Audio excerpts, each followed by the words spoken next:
Enggak? Ya. Radikal, iya. Fundamentalis, iya. Ya. Fanatik, iya. Ya. Teroris, no. Ya. Kami bukan teroris.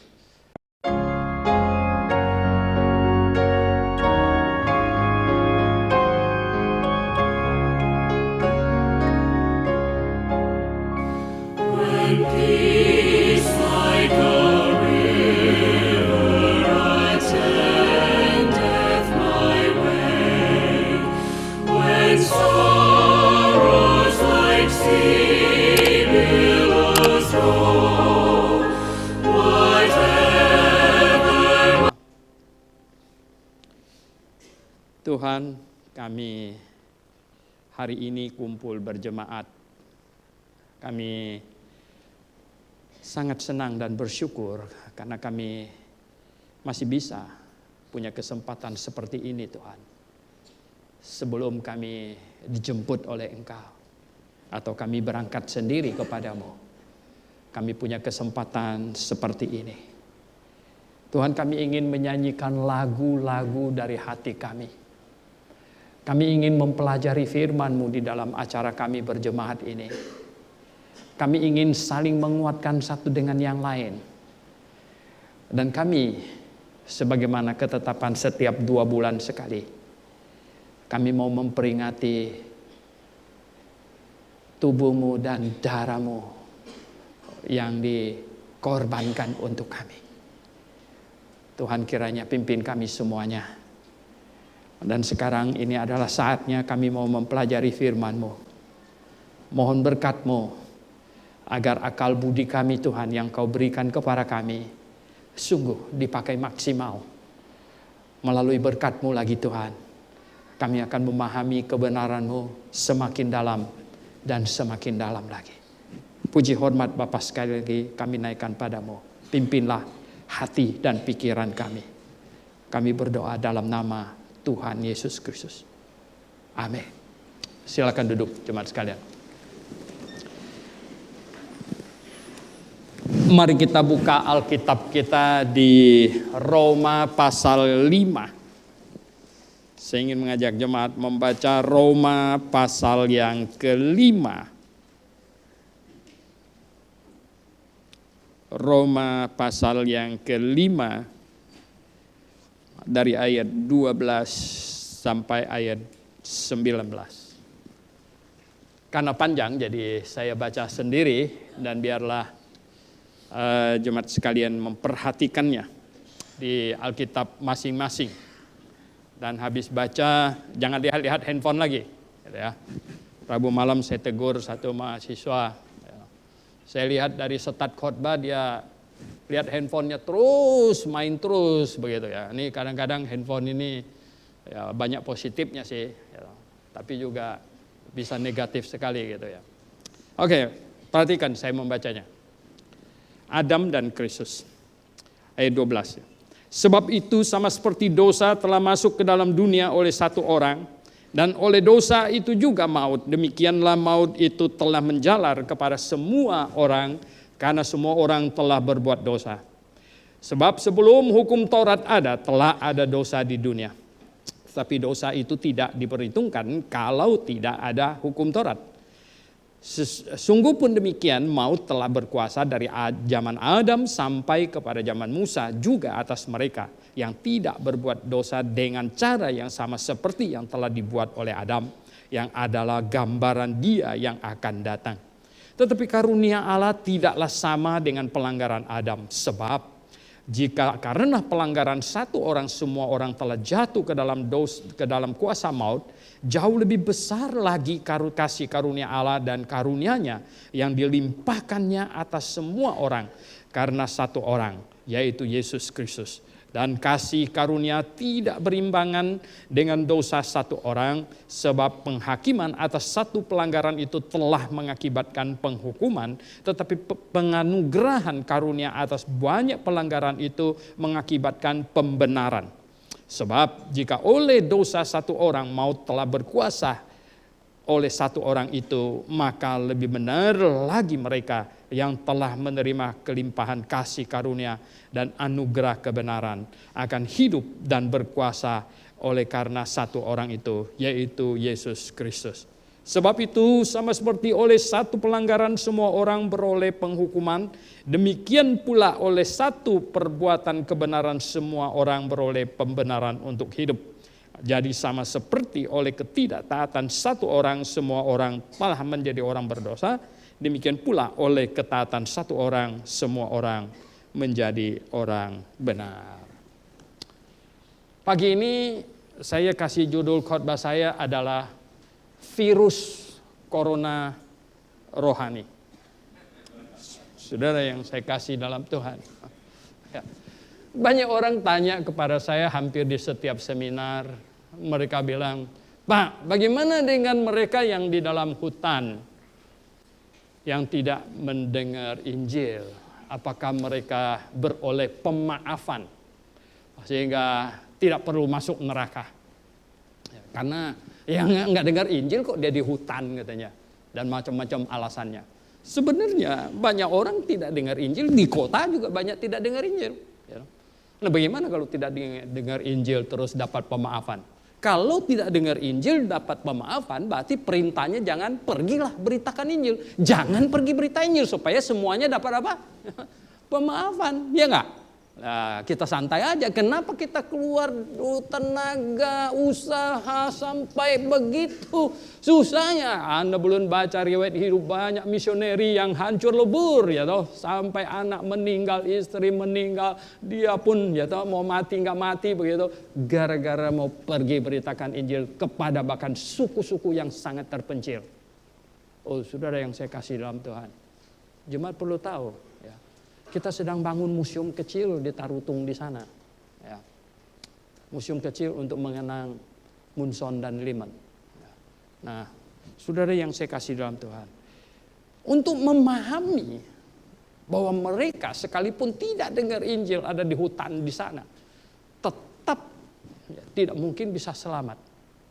Ya, kalau tidak mendengar Injil dan bertobat, maka virus corona inilah ya, kira-kira gambarannya. Saudara, oleh dosa satu orang, Adam, ya, oleh dosa satu orang, Adam, maka semua orang sudah berdosa di situ kan. Wow, sekarang ini dahsyat sekali penularannya. Selisih 2 hari saja, ya. Itu sekarang sudah 48 negara yang kena. Tadinya 41, tanggal 26 41. Ya, sampai kemarin tanggal 29 sudah 48 negara yang kena.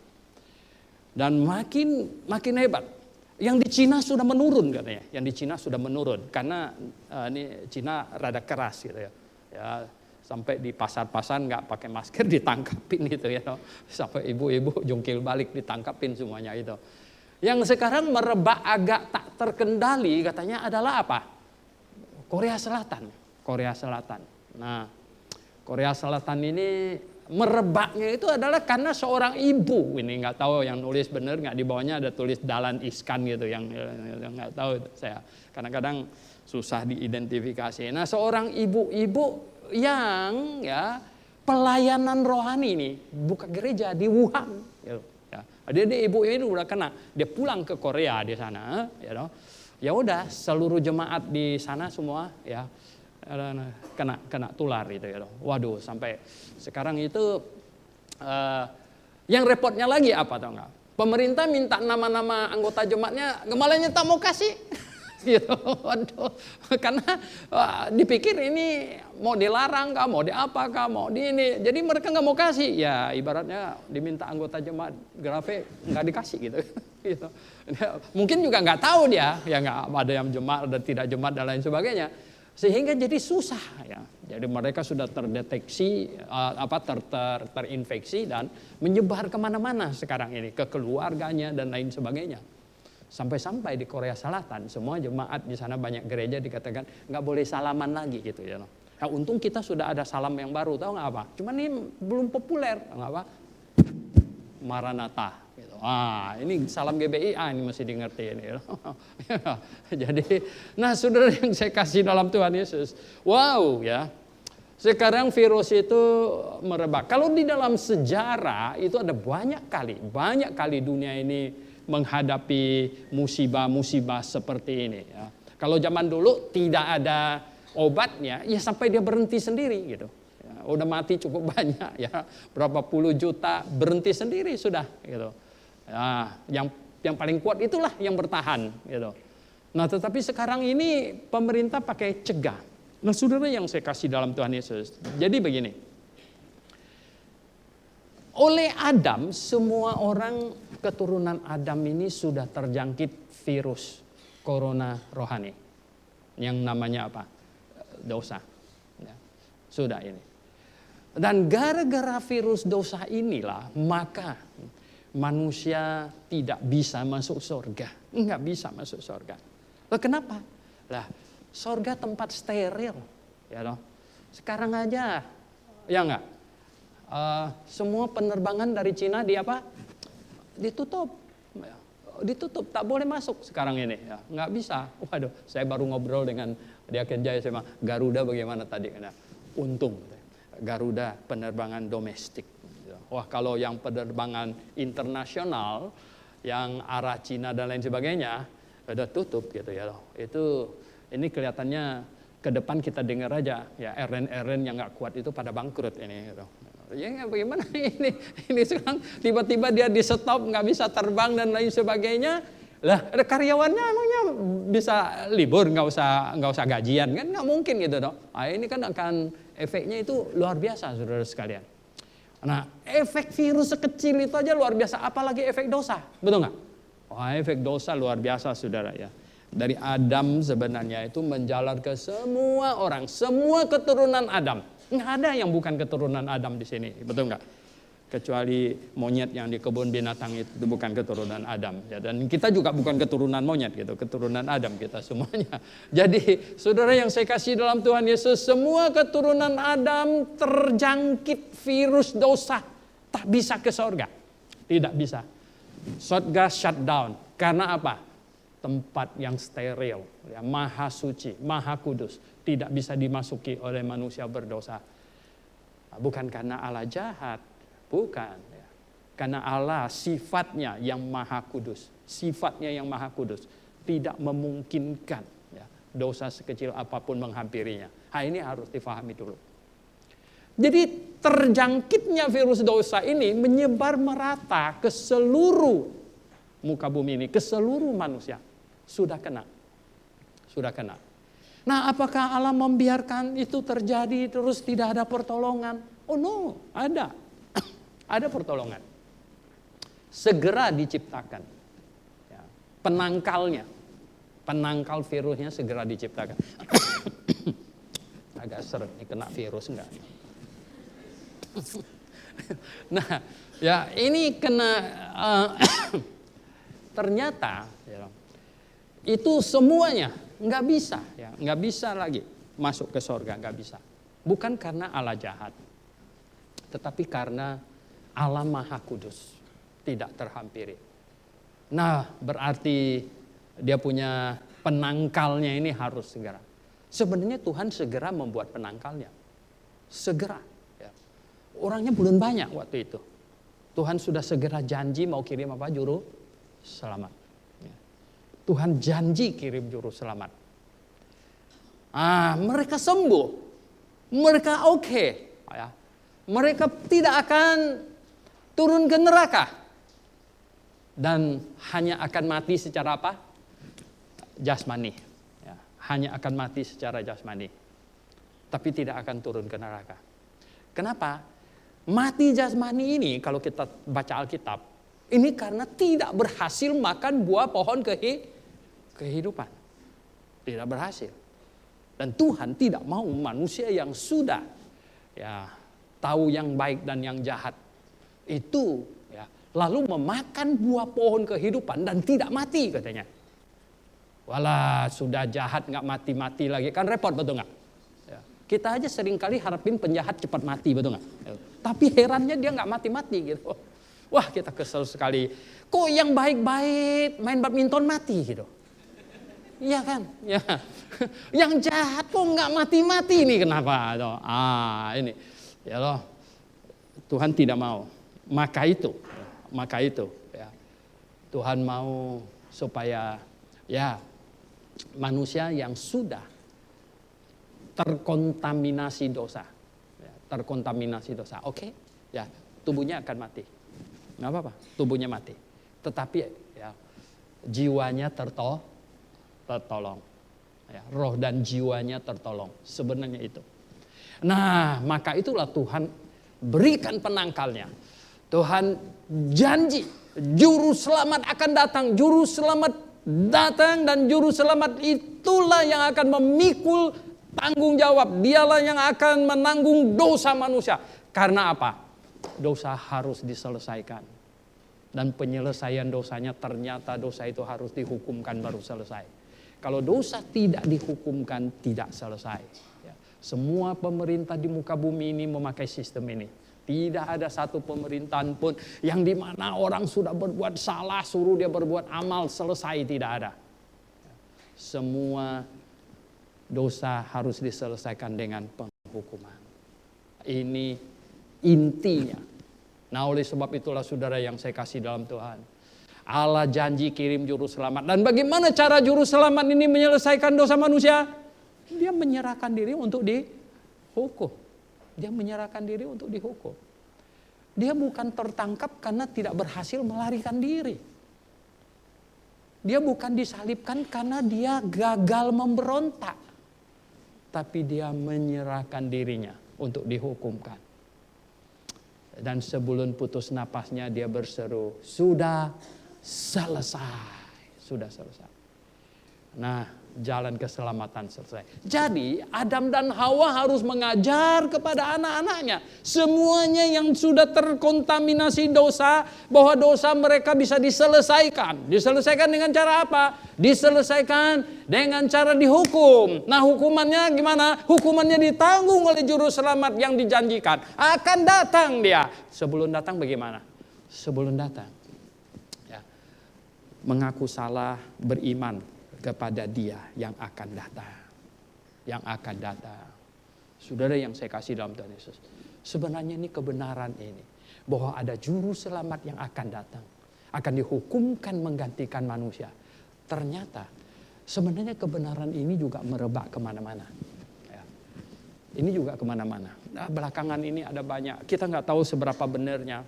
Ada yang menerjemahkan tahu tekcing. Wah ini ya. Ini anak kitab tahu, di situ ada indikasi, ada indikasi bahwa ini yang mengajarkan tahu ini ya, ini mengajarkan bahwa akan datang dia, ya, yang nanti bisa menolong kita, ya, dan lain sebagainya itu. Ya cuman agak samar-samar. Ya. Belum lama ini katanya ditemukan di Kamboja, nggak tahu benar juga enggak ini ya. Kalau si Siddhartha Gautama katanya pergi ke Kamboja, ketemu sama biksu-biksu dia semua di situ, dan mereka tanya dia, apakah kesalehan kami yang sampai tidak kawin, ya, yang sampai botak dan segala macam itu, ya, apakah sudah bisa masuk surga? Walah katanya, Siddhartha Gautama jawab mereka apa? Enggak ada, tidak mungkin bisa masuk surga. Mereka kaget, lo sudah begini nggak masuk surga lagi, bagaimana ini? Dia bilang apa? Ya, cuman dia nanti yang tidak ada dosa. Nah, dia datang itu karena dialah yang bisa menyelamatkan kita. Nggak tahu benar apa enggak ini. Berarti saudara yang saya kasih dalam Tuhan Yesus ya, sejak Adam dan Hawa jatuh dalam dosa, manusia tidak bisa masuk surga. Terus Allah mau kirim juru selamat untuk menolong manusia. Ini sebenarnya kebenaran ini juga meluas kemana-mana. Terlebih pada zaman itu adalah zaman ayah sebagai imam. Ayah sebagai imam. Dan ayah sebagai imam berarti ada banyak imam, ya. Maka itu semua ayah mengajar kepada anaknya. Dapat kita lihat, ya, salah satu catatannya adalah kitab Ayub. Ayub di mana mengajar kepada anak-anaknya. Dia malah anak-anaknya sudah berpesta pora, dipikir mereka berdosa, dan dia mengadakan korban bakaran untuk menghapus dosa mereka. Itu zaman Ayub, gitu. Saudara yang saya kasih dalam Tuhan Yesus Kristus, di dalam Alkitab juga banyak tercatat. Tercatat apa dong? Mertua Musa disebut imam di Midian. Ya, tidak dikatakan dia tuh imam yang ngawur gitu, yang menyembah berhala loh. Ya. Berarti dia masih imam yang oke gitu. Ya. Karena zaman itu adalah zaman keimamatan ayah. Dan lagi Alkitab juga mencatat mertuanya Yusuf di Mesir juga imam gitu. Nah, ini juga tidak dikatakan dia imam yang penyembah berhala dan lain sebagainya. Jadi jemaat yang saya kasih dalam Tuhan Yesus Kristus ya. Nah, itulah situasi di mana menyebar. Kebenaran sangat simpel pada zaman Adam. Mereka hanya perlu mengaku saya berdosa, saya tidak bisa masuk surga dengan kondisi saya, tidak bisa sempurna. Betul nggak? Ini ada pengkhotbah terkenal lagi, ya mau masuk surga dengan sempurna. Mana bisa ya dong? Bisa nggak sempurna? Bisa nggak? Ya nggak? Saya tulis satu artikel baru beberapa hari yang lalu. Ya dong. Tuhan Yesus bilang apa? Setiap laki-laki lihat perempuan menginginkan sudah berdosa. Wah, saya bilang itu orang puber semuanya nggak bisa masuk surga. Gitu. Betul nggak? Ini bagaimana bisa? Gitu. Nggak mungkin punya. Nah, saudara yang saya kasih dalam bahkan Yesaya, saudara yang saya kasih dalam Yesaya. Walah, siapa berani bilang dia hidup lebih suci dari Yesaya? Hah? Apa kata Yesaya tentang kesalehan? Katanya apa? Seperti apa katanya? Kain kotor. Seperti kain kotor. Ya, tidak ada orang yang bisa masuk surga. Oleh sebab itu hanya perlu ngaku saya orang berdosa, saya orang berdosa. Dan apa? Mengimani Yesus Kristus. Yesus Kristus. Nah, dia akan datang. Zaman Adam dia belum datang. Zaman Adam dikatakan dia akan datang. Dia akan datang. Nah, dialah penangkal virus corona rohani. Ya. Dialah diselesaikan oleh dia. Masih jauh beribu-ribu tahun di depan. Tapi mereka hanya perlu bertobat dan percaya kepadanya. Percaya. Oh, percaya nggak? Oh, Nuh sangat percaya. Ya, apalagi Henok sangat percaya. Abraham sangat percaya. Bahkan Rasul Paulus tulis di kitab Galatia, Injil sudah diberitakan kepada Abraham, katanya. Injil sudah diberitakan kepada Abraham. Tuhan Yesus sendiri berkata kepada orang-orang Yahudi, nenek moyangmu Abraham, katanya, ingin lihat hari aku ada di sini. Hari aku ada di sini. Nah, saudara yang saya kasih dalam Tuhan Yesus, oleh sebab itu saudara, ya, Injil harus diberitakan semasif mungkin, ya. Injil harus diberitakan seluas mungkin supaya semua orang di hutan di mana mendengar Injil. Karena apa? Karena Injil itulah ya, penangkal virus ya, corona rohani itu. Hanya dengan Injil itu. Dan bagaimana dengan mereka yang tidak mendengar, yang di hutan segala macam? Ya sama aja. Sekarang kalau orang terjangkit, ya toh, dia tidak dapat ini antivirusnya, ya enggak? Dia tidak dapat antibiotiknya atau apa? Ya dia akan mati. Dia pasti mati punya. Sama. Ya, ketika orang tidak mendengar Injil, dimanapun mereka berada, mau di kota kah, mau di gunung kah, di lembah kah, di hutan kah, kalau tidak dengar Injil yang benar, tidak percaya kepada Injil yang benar, mereka pasti binasa. Tidak ada jalan lain, saudara. Satu-satunya jikalau kita mengasihi mereka, satu-satunya jikalau kita sungguh-sungguh mau menyelamatkan mereka hanyalah apa? Beritakan Injil. Beritakan Injil. Ya. Tidak ada yang lebih penting dari itu. Ya. Dulu saya sering satu cerita, mungkin yang lama-lama sudah pernah dengar. Ada seorang misioneri sampai ke Papua di sana. Dia bekerja menerjemahkan Alkitab. Satu orang Papua asli bantuin dia, pilihin kata-katanya. Satu hari mereka mulai terjemah. Yang orang Papua asli ini baru start kemudian menangis. Misioneri ini bingung. Loh, kenapa kamu menangis? Menangisnya makin jadi. Dia tanya misioneri ini, apakah bapaknya Tuhan sudah percaya Yesus? Oh sudah, dibilang. Apa hubungannya kau nangis dengan bapak saya? Nangisnya makin kencang lagi dengar. Terus ditanya, loh kenapa? Terus ditanya lagi, apakah kakek Tuhan sudah percaya juga?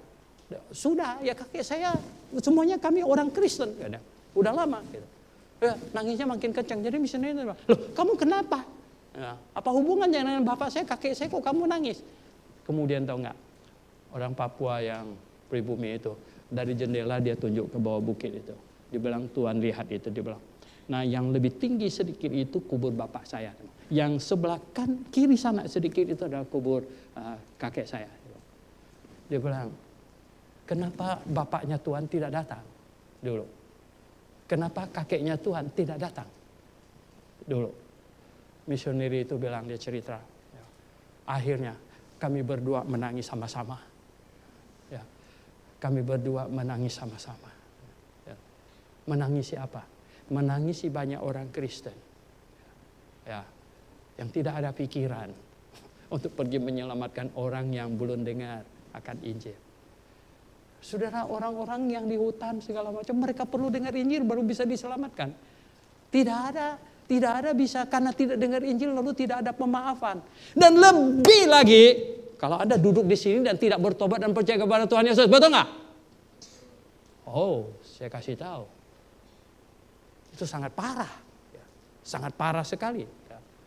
Oleh sebab itu, saudara yang saya kasih dalam Tuhan Yesus, saya katakan berbahagialah engkau jikalau Anda mendengar Injil yang benar. Itu ibarat sekarang orang yang sedang stres, sedang merana, kena virus corona, ada tempurung plastik kup di mukanya begini, tinggal matanya keluar, kedap-kedip. Kemudian tahu nggak, kalau nggak cepat dikasih antibiotik supaya virusnya mati, dia mau apa gini, kapan mati, ya, keluarga nggak boleh kunjungin semuanya. Tidak ada orang boleh kunjungin. Wow, parah sekali saudara yang saya kasih dalam Tuhan. Oleh sebab itu, ya saya katakan kepada Anda, tidak ada di antara kita di sini ya, yang tidak diselamatkan. Amin. Ya, tidak ada di antara kita di sini yang tidak diselamatkan. Ya, kita betul-betul ya adalah orang yang berbahagia, adalah orang yang beruntung, saya katakan. Orang yang beruntung. Kenapa? Kita bisa mendengar Injil yang benar. Dan kita bisa diselamatkan. Oh saudara yang saya kasih dalam Tuhan Yesus. Bukan cuma itu saudara. Oh mari kita berbelas kasihan kepada mereka yang lain. Ada banyak orang. Terlebih lagi zaman sekarang saudara yang saya kasih dalam Tuhan Yesus Kristus. Tahu nggak yang zaman sekarang ini yang lebih parah itu apa? Yang zaman sekarang ini adalah Injil terpolarisasi, banyak macam Injil. Waduh, ya kacau balau ini ya, kacau balau. Ada percaya Tuhan Yesus harus, tapi kalau tidak menguduskan hari Sabat, kamu belum masuk surga. Percaya Tuhan Yesus harus, tapi kalau kamu tidak sempurna seperti Bapa, kalau belum masuk surga, gitu. Waduh, ada banyak yang kaget-kagetin orang. Saudara yang saya kasih dalam Tuhan Yesus. Tapi gimana yang dengan yang macam begini? Oh saudara ya, saya katakan bahwa bukan cuma orang di hutan memerlukan berita Injil. Orang di kota pun sekarang ini banyak orang mendengar Injil, tapi bukan Injil yang benar. Mereka memerlukan Injil yang benar. Nah, siapakah yang bisa membagikan Injil yang benar itu? Siapakah yang bisa membagikan Injil yang benar itu? Orang-orang GBIA adalah di antaranya yang bertanggung jawab. Saudara yang saya kasih dalam Tuhan Yesus. Oleh sebab itu marilah kita pergi beritakan Injil. Ada banyak orang di luar sana yang memerlukan Injil. Oke, itu poin 1. Poin 2 yang saya ingin sampaikan hari ini itu adalah saya ingin Anda memahami poluse dari gereja GBIA yang sudah diputuskan oleh kongres ya, sebenarnya kongres yang lalu-lalu itu, bahwa kita tidak mengundang pengkhotbah ya di luar baptis, di luar GBIA. Lalu baptis independen boleh diundang? Boleh, yang tidak memusuhi kita. Nah, itu keputusan kongres dulu. Anda nangkap nggak? Kita tidak mengundang pengkhotbah luar GBIA. Dan kita memperbolehkan baptis independen yang khotbah di sini kalau baptis independen itu yang tidak memusuhi kita. Oke, saya simpelkan supaya Anda ngerti. Kita tidak menerima pendaratan pesawat ya di airport kita. Ya enggak? dari negara-negara yang terinfeksi virus corona. Anda ngerti nggak? Ya dong. Kenapa kita punya kebijaksanaan seperti itu? Ini supaya orang-orang GBI, orang-orang Grafe bisa mengerti. Kenapa? Ya, karena begini, ya. Kalau ada satu keranjang apel, 100 biji, ya, ada 10 yang busuk. Kita tidak mungkin masukkan 10 apel yang busuk itu kemudian kita kocok-kocokkan supaya yang 10 yang busuk itu jadi tidak busuk, gitu. Menjadi apel yang baik. Hasilnya tidak demikian, saudara. Hasilnya ada apa yang 90-nya akan ikut busuk. Nah itu yang sudah terjadi begitu. Saudara yang saya kasih dalam Tuhan Yesus. Sejak awal start ini Grafe. Ya, 95. Kedengarannya seperti agak aneh. Ekstrim ini. Ini Pak Suhento ini kelompok ekstrim ini.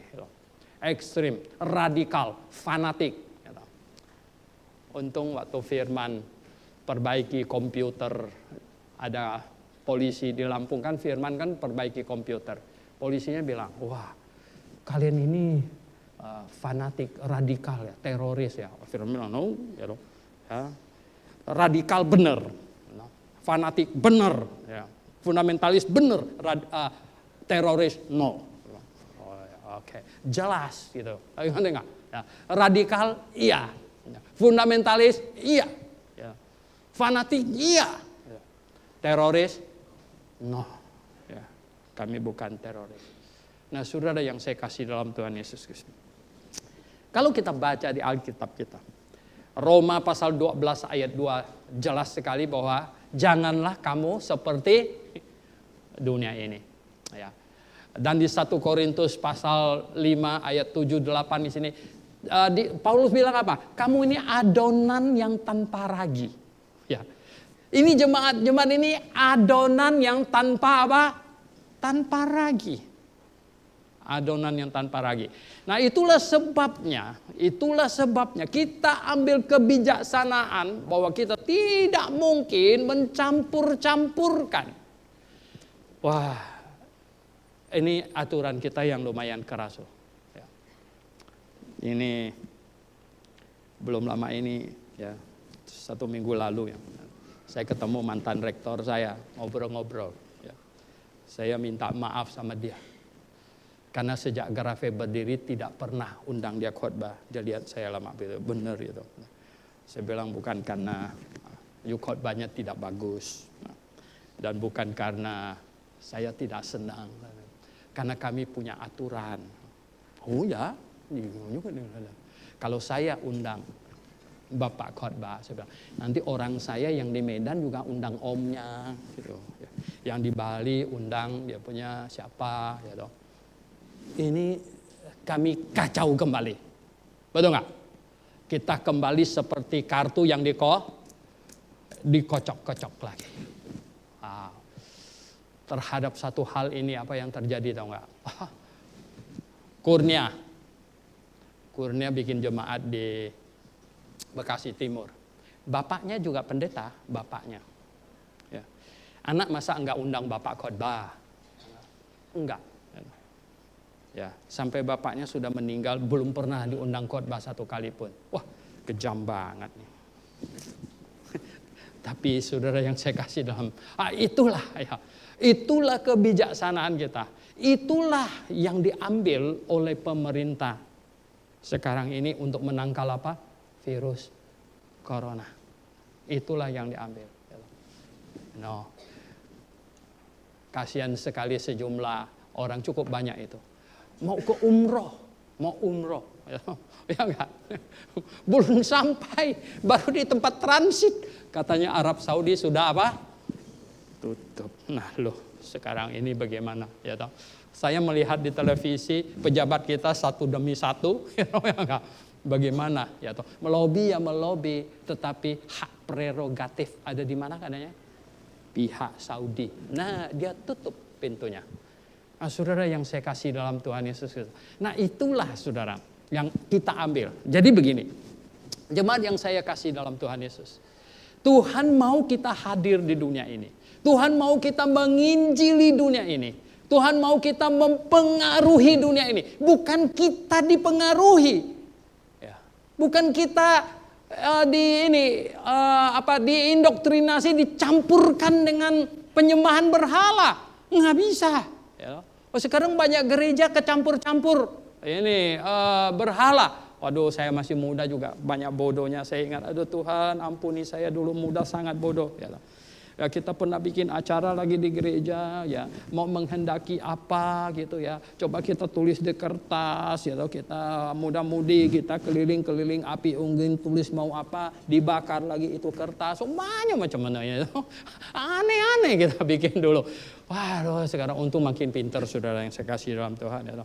Nah, kenapa jadi begini nih? Banyak pengaruh luar mempengaruhi kita. Padahal Tuhan mau kita yang mempengaruhi. Kita yang mempengaruhi dunia ini. Ya. Katanya apa? Kita ini ciptaan baru. Dan kita ini orang yang sudah berubah pembaharuan budi kita. Kita harus sangat mengerti kebenaran dan kita mempengaruhi kelompok yang lain. Saudara yang saya kasih dalam Tuhan. Lalu, boleh nggak orang GBIA pergi khotbah atau mengajar di tempat lain? Oh boleh, boleh, sangat boleh, betul nggak? Kenapa? Ya karena ya kita kan pergi mengajar gitu ya nggak. Mau apa? Gedung yang di atapnya ada bawang putih boleh, pergi aja gitu ya. Asal kita pergi saja kemana ya. Tapi kalau kita pergi ke sana mendengar dia ngajar, itu salah gitu. Ini masih ngerti. Oke. Jadi kita tuh gini, saudara yang saya kasih dalam. Kita beda sedikit dengan kelompok Amis dan Hutterite dan lain sebagainya yang di Amerika. Pernah dengar Amis itu? Kalau kamu search di internet itu ada Amis itu ya, kelompok Amis ini. Kalau kelompok Amis itu betul-betul mereka dia isolasi habis itu ya, isolasi habis. Saya nggak tahu sekarang mereka beli handphone nggak gitu ya. Tapi yang lalu tahu nggak? Telepon yang di rumah aja mereka nggak pakai. Ya. Listrik aja nggak mau, mereka tetap pakai lampu minyak gitu. Mereka tetap pakai lampu minyak. Orang lain pakai mobil, dia masih pakai kuda gitu. Tuk tak tik tuk tik tak tik tuk gitu. Wow ya. Nah tahun lalu ya saya sama Pak Timotius ya kita ke Nuh itu kapal Nuh ya. Ketemu mereka itu ada satu rombongan itu. Saya ketemu dia itu ya pakai topi rumput itu ya. Mereka pakai itu. Waduh ya. Saya sebenarnya kepingin ngobrol sama dia gitu ya. Saya pergi ke toilet keluar mereka udah hilang gitu. Saya kepingin ngobrol mereka. Saya kepingin pergi hidup seminggu sama mereka gitu, mau tes gitu. Nggak tahu diperbolehkan nggak. Nah mereka tuh benar-benar tutup pintu tutup pintu. Kenapa ya? Mereka bertekad ya. Bertekad apa? Tidak mau dipengaruhi oleh dunia. Tidak mau dipengaruhi oleh dunia. Sampai-sampai listrik yang begitu bermanfaat tidak mau dipakai. Ya. Telepon tidak mau, televisi jangan sebut itu. Nggak ada di rumah mereka. Nggak ada. Mereka sebut itu apa? Itu jendela ke kota Sodom. Kalau kau banyak melihat dari jendela itu ke kota Sodom, lama-lama anak kamu kacau. Waduh, saya menonton satu video cucu dari orang yang sangat terkenal, Anda pasti tahu gitu ya toh. Kawin sesama jenis, ya ampun ya toh. Dia yang jadi cewek lagi gitu ya toh. Waduh ya toh ya. Yang paling lucu itu tuh apa? Dia atasnya pakai jas, di bawahnya rok begitu. Aduh, matilah saya bilang. Saya tanya Simo, saya bilang, Lin, saya bilang, kalau cucu kita macam begini gimana? Dia mau bilang aku mati aja. Saya pilih mati aja. Ya ampun, saudara yang saya kasih dalam Tuhan Yesus. Coba, Anda bisa bayangkan ya. Itu, sengaja jalannya dilenggak-lenggok dikit lagi gitu. Saya sama, aduh. Nah, saudara yang saya kasih dalam itu tahu nggak apa? Ini kebanyakan celingak-celinguk di jendela Sodom. Ini bisa kacau kayak begitu, saudara. Saudara yang saya kasih dalam Tuhan Yesus, saya bilang, yang lebih parah ini hidup ini, tahu nggak? Kalau kamu dapatkan anak kamu atau cucu kamu macam begini, kita pingsan deh di situ. Masih menghadiri lagi acaranya, kasih kata sambutan lagi, mamanya sampai menangis-nangis itu. Anda bisa bayangkan. Nah saudara, saya kasih tahu tadi, Amis itu, kelompok Amis itu, dia tutup pintu. Dia tidak mau dipengaruhi oleh dunia, dan dia juga tidak mempengaruhi dunia. Ya, tidak mempengaruhi dunia. Jadi dia masih tinggal di bumi dengan kondisi beda dengan orang di luar sana. Ya shut down, benar-benar tutup pintunya.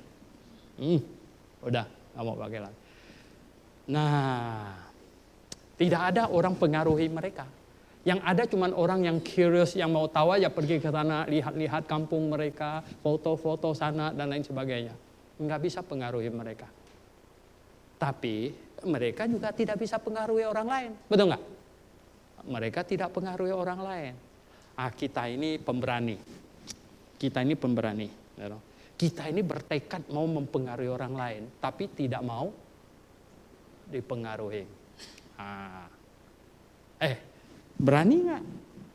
Ya, kalau nggak berani kita pindah ke Amis sana. Ya nggak, kita pindah ke sana. Karena kita ini pemberani, kita hadir, ya toh, oke. Kita ada di lingkungan kita, tapi kita orang yang tidak mau dipengaruhi. Kita hanya orang yang mau mempengaruhi. Kita bertekad. Nah, itulah sebabnya saudara yang saya kasih dalam Tuhan. Orang di sini GBIA adalah orang yang sangat mengerti kebenaran. Orang yang sangat mengerti doktrin. Karena kalau tidak, Anda tidak mungkin bisa berdiri teguh untuk mempengaruhi orang lain. Lambat laun Anda akan dipengaruhi. Oh, terutama di sini. Di jemaat kita saja ada ya, yang suaminya belum bergabung sini, yang istrinya belum gabung sini, yang orang tuanya dan lain sebagainya, anaknya belum gabung di sini. Saudara yang saya kasih dalam Tuhan Yesus, saya katakan kepada Anda, ya, Anda dalam posisi yang demikian ini, Anda dalam posisi yang demikian, yang paling dekat dengan mereka ini, maka Anda harus berdiri sangat kuat. Kenapa? Karena kita ingin menyelamatkan mereka. Kita tidak melihat mereka sebagai sesuatu yang perlu ditakutin, dijauhi dan sesuatu yang jijik atau no, bukan. Kita justru sayang sekali kepada mereka. Karena kita mau menyelamatkan mereka. Kita sangat ingin menyelamatkan mereka. Nah, untuk menyelamatkan mereka, kita tidak mungkin kita tutup pintu, kita shut down semuanya, shut up semuanya. Nggak bisa. Kalau gitu kita sama dengan kita tidak lagi mempunyai keinginan untuk menyelamatkan mereka. Ya kita sudah seperti orang Amis itu. Tidak lagi. Tetapi karena kita masih mau menyelamatkan mereka, kita mau bawa mereka kepada kebenaran, maka kita masih tinggal sama mereka sama-sama. Kita masih berbicara dan seterusnya. Tetapi kondisi demikian saya kasih tahu Anda. Kondisi demikian tentu ada bahayanya. Sedikit saja Anda tidak kuat. Daya tahan tubuh Anda. Sedikit saja daya tahan tubuh Anda tidak kuat. Imun Anda tidak kuat. Bukan kamu yang mempengaruhi mereka. Tapi apa? Kamu yang dipengaruhi. Kamu yang tumbang. Saya kasih tahu. Sudah ada contoh? Ada juga. Ya, contohnya. Oleh sebab itu saudara yang saya kasih dalam Tuhan Yesus. Melalui kasus virus corona ini. Nah, kita belajar satu. Yang pertama tadi itu apa? Bahwa dosa sudah melanda, menginfeksi seluruh dunia. Tidak ada orang berdosa yang bisa masuk surga. Biar dosanya satu. Tidak bisa. Dosa harus selesaikan. Dan penyelesaiannya cuma dengan cara bertobat percaya kepada Yesus. Karena dosa diselesaikan dengan penghukuman. Dan Yesus menyerahkan dirinya untuk dihukumkan. Itu pertama. Dan yang kedua. Mengapa kebijakan gereja kita sedemikian rupa? Kita tidak mengundang pengkhotbah dari luar untuk berkhotbah di gereja kita. Seluruh GBIA, bukan cuma Grafik. Dan kita tentu harus yang kasih contoh. Kita harus kasih contoh. Saya bicara dengan adik Simo, dia gembala di Tangerang sana. Kami hubungan sangat baik secara keluarga. Saya bilang, kau ngerti kan? Ya, Ya, ngertilah kok, ngertilah. Saya bilang, kalau saya undang kamu khotbah di tempat saya, maka saya punya alumni, saya bilang, ya, yang di Nias, mereka malah punya om yang pendeta. Dia akan undang juga. Yang di Surabaya juga ada omnya, kalau enggak tantenya malah yang pendeta, gitu ya. Dia undang juga. Maka kita sudah habis, ya. Kita sudah seperti kartu yang dikocok supaya tercampur semuanya. Dan kita akan persis seperti gereja yang lain. Tidak ada bedanya, hanya tinggal tunggu waktu saja. Tapi kita tidak mau lakukan itu. Dan ada pengorbanannya, ada harganya. Oh ya, harganya mahal. Terutama terhadap saya, harga mahal. Semua teman lama saya salah paham, teman. Semua teman lama saya salah paham. Ada yang bilang saya terlalu sombong lah, beginilah, begitulah. Kenapa? Mereka bilang, lihat. Awal-awal Grafe berdiri, mereka semua masih undang saya khotbah. Tapi mereka tunggu setahun, 2 tahun. Kenapa saya tidak pernah undang mereka khotbah? Mereka bingung sendiri. Betul nggak? Akhirnya mereka ngomong di belakang, dia terlalu sombong. Oh Tuhan, saya berkata, bukan. Karena saya tidak rela. Saya tidak rela sesuatu yang kita start, adonan yang spesial, yang tanpa ragi. Setitik ragi pun kita tidak mau masuk. Kalau bisa kita cegah. Kita usahakan.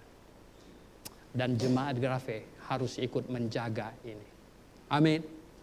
Anda mengerti akan hal ini? Oh, jemaat Grafe masih sangat enak. Di sini paling tidak 3 gembala giliran berkhotbah. Betul nggak? Oh, Pak Fred ngomong sama saya, Pak Fred. Waduh, dia bilang, yang di daerah itu Pak katanya, gitu. Kayak Hamlek gitu misalnya. 1 tahun dia khotbah sendirian. 52 minggu, 52 kali khotbah. Plus Rabu malam, gitu. Berarti berapa? 52 Rabu juga. Sudah 104 kali khotbah. 104 kali khotbah, saudara. Gitu. Wah, 104 kali khotbah kalau tidak hebat sekali itu bisa bolak-balik di situ itu ya enggak? Kira-kira jemaat bisa bosan enggak? Lu orang belum coba, jangan ketawa. Kamu aja saya suruh siapin 2 khotbah bisa seminggu stres mau kencing mau berak nanti, betul enggak? Oh, enak aja ya toh. Oh iya.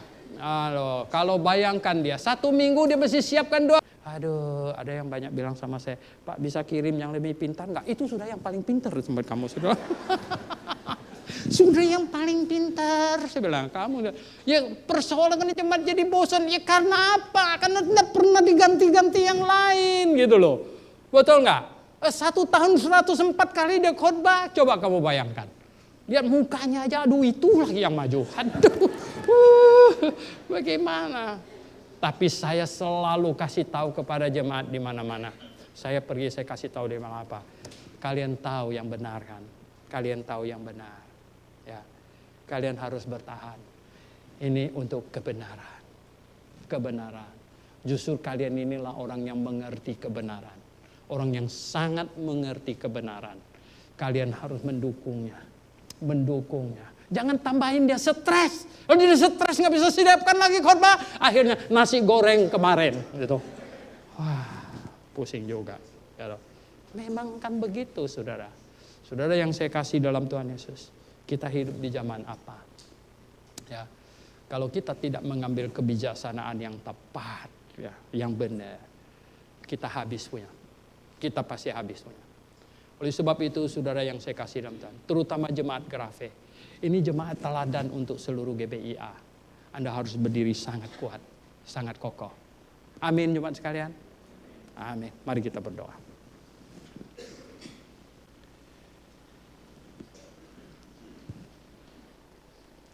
Mari kita renungkan. Poin yang pertama. Di ruangan ini. Masih adakah orang yang belum sungguh-sungguh percaya Yesus?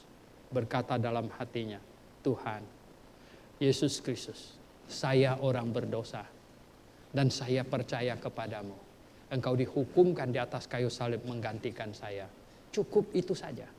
Cukup itu saja. Terima kasih Tuhan Yesus.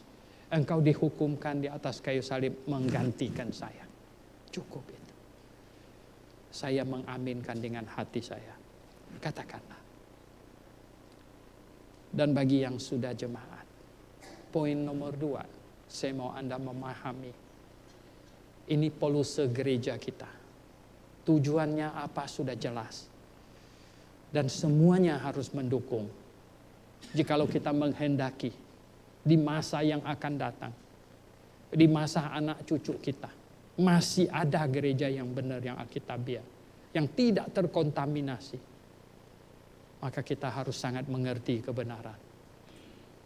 Dan kita harus mengerti situasi dengan baik. Bapa di sorga, pimpinlah kami semua yang di ruangan ini, anak-anak-Mu. Kami diberi hikmat terus. Kami diterangi terus hati kami, Tuhan. Supaya kami menjadi orang yang mengerti dan tambah mengerti akan kebenaran-Mu. Puji hormat kami naikkan padamu Bapa sorga. Dalam nama Tuhan Yesus Kristus kami berdoa. Amin. Kita akhiri kebaktian kita nyanyi khotbah Minggu sama Rabu. Waduh, repot. Kalau kita di sini saya bilang ya, dan cuma apa? Jemaat juga bisa bosan.